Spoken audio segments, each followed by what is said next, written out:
Good morning, class. I am Teacher Baji and I will be discussing about math symbols and terms like plus, minus, greater than, and less than. So, before we begin with our lesson, may I request everyone to please stand up for our prayers? Okay, in the name of the Father, the Son, the Holy Spirit. Amen. So please be seated and kindly sit properly and prepare yourselves for our lesson. So class, today we use numbers every day. So when we count our pencils, our books, or even our classmates. But numbers also need symbols to tell us what to do. So today we will learn the English word for these math symbols and use them correctly. So before that, let us have a short review. So who can count from 1 to 10? Okay, Monica? Very good. Let us all give Monica 3 claps. So now, class, let us all count. 1, 2, 3, 4, 5, 6, 7, 8, 9, and 10. So now, I have here a symbol cards. This one. So, each symbol has a corresponding action to help us remember its name when I show a symbol like this, kindly do the action and say the word clearly. Okay, let's start.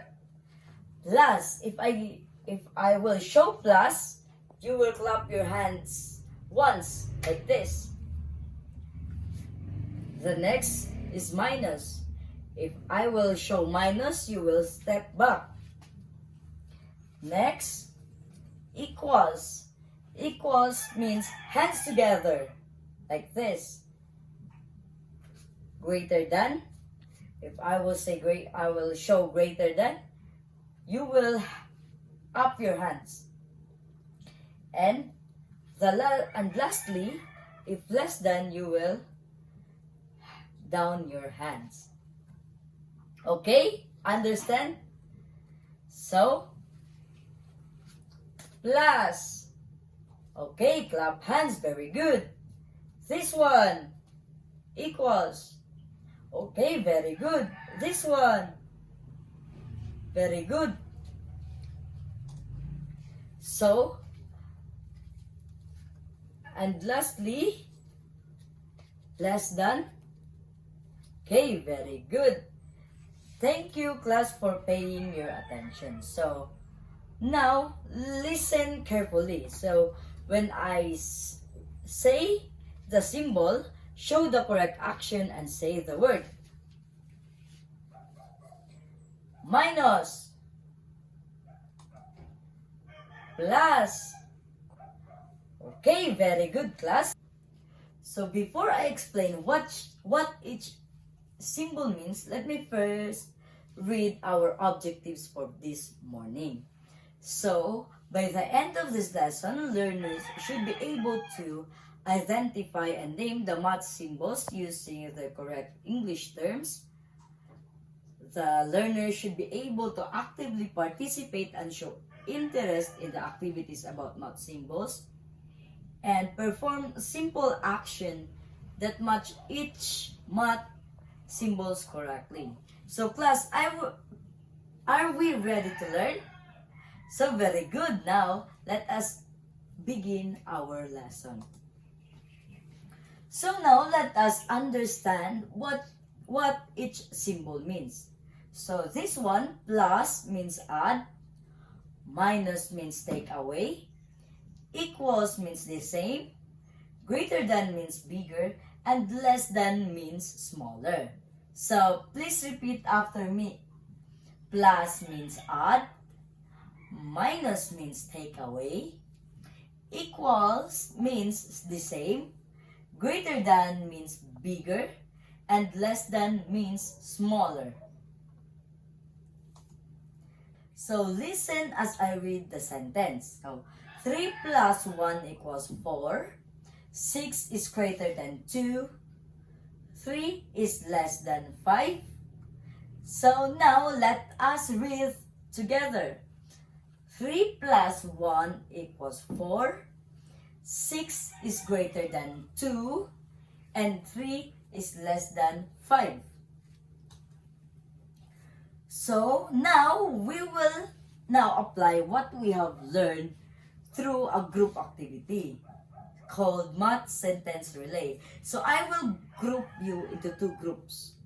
So each group will receive a number cards and symbol cards here. There are number cards and symbol cards. So each group arrange the cards correctly, and then one member will read it aloud. So I will be giving you 20 seconds to arrange it. Are you ready? So group 1 and group 2.